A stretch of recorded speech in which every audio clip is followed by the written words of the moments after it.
과거에는 중요하지 않았던 지원 동기, 이 회사에 얼마나 근무할지, 이 지원 동기를 보면 어느 정도 확인하고 싶은 거야. 지원 동기를 통해서 이 사람이 오래 근무할 사람인지 또 그만둘 사람인지를 한번 이렇게 찔러보고 싶은 거야. 오늘은 지원 동기에 대해서 얘기를 해보겠습니다. 지원 동기를 쓰는 게 굉장히 어려워하는 것 같아요. 저도 과거에 어려웠던 것 같아요. 잘 포장해서 해야 된다는 생각이 굉장히 많았고, 명확한 답이 있는 것도 아니라고 생각했었기 때문에, 그 얘기는 뭐냐면 지원 동기가 사실 없기 때문에 어려웠던 것 같아요. 하지만 요새는 지원 동기가 조금씩 중요해지는 것 같아요. 실제로 당락에 영향을 크게 주지는 않는다고 하더라도 심리적으로는 중요하게 여겨지는데, 그 면접에서 가장 황당하게 생각하는 질문 중에 하나가 우리 회사에 왜 지원했는가, 이것을 묻는 거잖아요. 그것을 당연히 돈 벌려 왔지라고 생각을 했었죠. 돈을 벌려고라는 건 사실 지원 동기가 아니라 취업의 목적의 대표적인 것이죠. 아주 드문 케이스는 목적이 다른 경우도 있지만, 예를 들어 조직 경험을 통해서 창업을 하고 싶다, 아주 특이한 케이스죠. 자신만의 원대한 꿈이 있어, 나는 정말 이 회사에서 뭔가 배우고 돈도 모아서 이 사회에 기여할 수 있는 자선단체를 만들겠다. 사실 취업의 목적이 될 수 있겠죠. 돈을 벌려고 한다는 것은 이 대표적인 취업의 목적이다. 지원 동기하고는 다르다. 저는 이런 질문을 받을 때마다 의도는 알고 있었던 것 같아요. 빨리 퇴사할까봐 정말 로열티가 있는 사람을 원하니까 라는 생각도 했었던 것 같아요. 회사를 자꾸 그만둬요. 너무 빨리 그만두는 거야. 요즘 퇴사율 엄청 높잖아요. 신입사원이 1년 내 퇴사율이 대기업도 10%에서 20% 사이인 걸로 알고 있고, 중소기업은 20에서 30% 사이인 걸로 알고 있습니다. 전체적으로는 20%가 넘는 걸로 알고 있는데, 기껏 채용 설명회하고 홍보하고 수시 공채하고 헤드헌팅하고 서류 검토, 자 면접까지 다 봤어. 그만둬.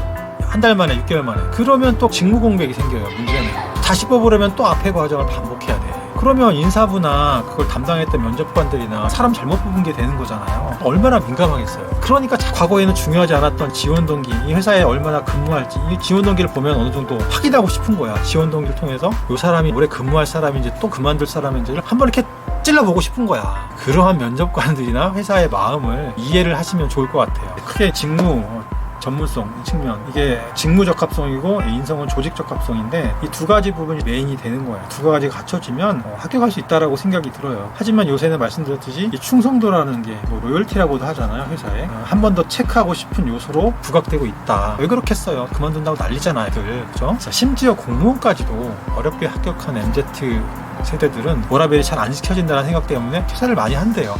심지어 최근에 보도된 뉴스에 의하면 현대자동차 생산직에 공무원을 포함한 대거 구직자들이 몰린다, 들썩거린다, 이런 얘기도 들었습니다. 그렇기 때문에 그다지 과거에 중요하지 않았던, 합격에 큰 비중이 없다고 생각됐던 충성도, 지원 동기, 이런 것들도 중요하게 보려고 하는 경향이 생긴다라는 부분을 말씀드리고 싶어요. 회사의 인사, 채용부서 면접관들, 이 사람들 모두 퇴사율에 굉장히 민감해질 수밖에 없는 시대이기 때문에 지원 동기를 자꾸 확인하고 싶어 한다라고 이해를 하시면 될 것 같고, 이렇게 많이 퇴사하면 헤드헌팅을 돈 많이 벌겠는데 나도 한번 해볼까? 결국 면접 볼 때 지원 동기를 물으니까 어이없다, 당연히 돈 때문인데, 이런 생각을 하시면서 회사를 욕하고 막 회사 못 들어가는 거죠.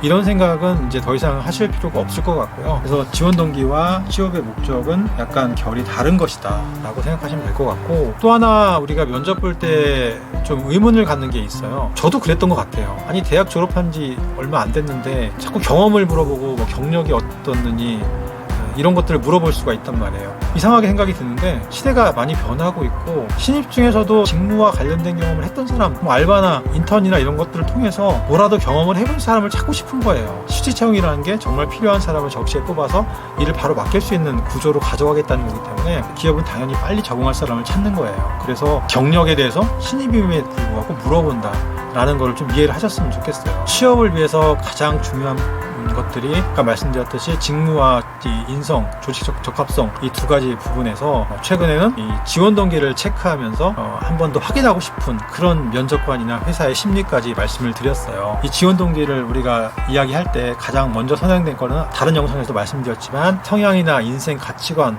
직장의 의미, 이런 것들이 같이 세팅이 돼서 지원 동기와 함께 이야기를 할 수 있으면 더 완전하게 되겠죠. 그래도 여기서 중요한 거는 직무 전문성이기 때문에 여기서 거의 70-80% 이상의 결론이 나는 거지만, 이 직무를 위해서 내가 알바나 인턴 경험 이런 것들을 충분히 해내야 된다는 거죠. 직무 경험을 해봐야 성과를 낼 수 있고 잘할 수 있는 사람, 이런 것들을 증명할 수 있는 거, 그게 바로 직무 전문성이 되는 거기 때문에 가장 중요하다. 지원 동기를 어려워하는데 비중이 아주 낮기 때문에 면접 단계에서는 높아질 수 있겠지만 서류 단계에서는 낮아요. 그거 대충 쓰세요. 어느 정도 해서 제출하시면 될 것 같아요. 지원 동기를 아무리 거창하게 써도 잘 눈에 띄지도 않고 그렇다고 믿지도 않죠. 되게 거창하게 미사역으로 포장할 텐데 얼마나 믿겠습니까? 그렇기 때문에 간략하게 너무 고민하지 마시고 제출을 하시는 게 좋을 것 같아요. 서류로서는 그렇게 완벽하지 않아도 될 것 같고, 면접에서 많은 준비를 통해서 자기의 진짜 지원 동기를 한번 밝혀보시는 게 좋을 것 같아요. 저희 IMF 시대를 졸업한 저로서는 무수히 많은 기업들을 지원을 했었죠. 또 이직할 때도 문과였고 그렇기 때문에 사실 크게 기술이 없었다고 생각이 들었기 때문에 많은 지원을 했었던 것 같아요. 그러니까 여러 개 합격을 할 수 있는 기회를 가지고 면접도 많이 본 케이스였죠. 저 같은 경우에는. 이렇게 서류 지원 많이 하는 것도 왜 어려워하냐면 회사마다 자소서도 다르고 뭐 이런 것들 계속 바꿔 써야 되잖아요. 특히 지원 동기 이런 거 추상적인 거 때문에 고민을 많이 하지만 서류 단계에서는 의미가 크게 없기 때문에 승부를 내는 부분은 면접 가서 하셔야 된다.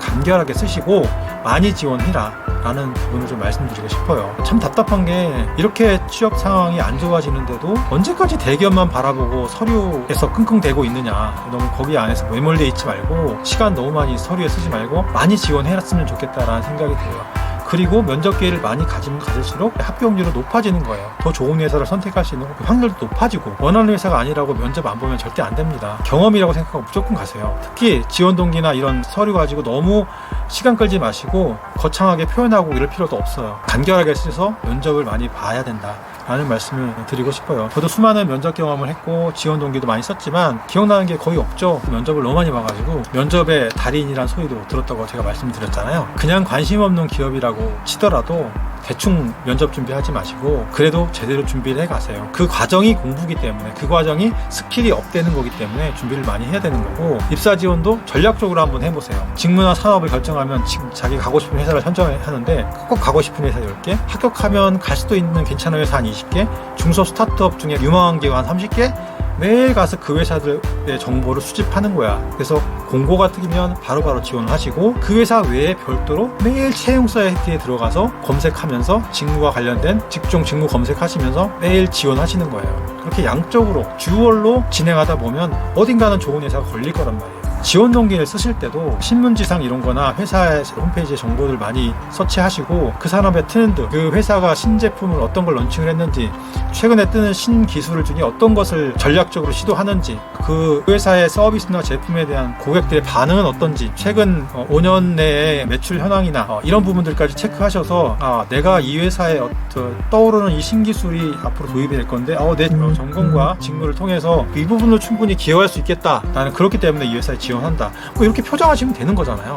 아니면 또 내가 정말 확실한 지식이나 경험이 있어서 이 회사에 대한 어떤 부분에 대해서 프로세스를 개선하고 매출 등내에 기여할 수 있는 포인트가 있을 것 같다라는 부분은 또 자신 있게 표현을 하시면 될 것 같고, 이런 생각을 가지고 많이 지원하시고 너무 많은 시간을 소비하지 말아야 된다라는 생각이 들어요. 합격한다고 다 출근할 필요 없어요. 저 보세요. 저도 많이 욕 먹었습니다. 여러 군데 지원해가지고 많이 경험하면서 3일 전에 못 간다고 했던 때도 있고, 인생 그렇게 살지 말아라 이런 얘기까지 들었었는데, 그 과정 자소서 많이 써보고 면접 준비도 많이 해보면서 스킬도 늘어나고 또 대응 방법도 늘어나는 거죠. 취업의 기회가 자꾸 높아지는 거니까 계속 그런 쪽으로 생각을 하시고 집중했으면 좋겠다라는 생각이 듭니다. 고맙습니다.